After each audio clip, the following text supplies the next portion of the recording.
দেখুন রেডি হয়ে গেছি, কিরম লাগছে শ্বাসটা বলবেন, কোথায় যাচ্ছি সব শেয়ার করবো, সঙ্গে থাকবেন।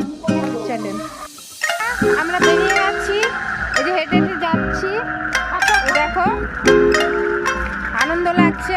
আর একটা আগের বছরে দিদি ছিল, তার পরের বছরও দিদি ছিল, এই বছরে দিদি নেই, দিদি ছাড়া যাচ্ছি। কি করব, এই যে এটার জন্যে যাবো না বলেছিলাম,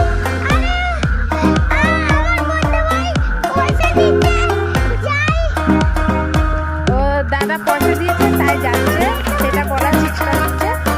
চলো মেলা থেকে দেখাবো আপনাদের, আমাদের এখানে জগৎ মেলা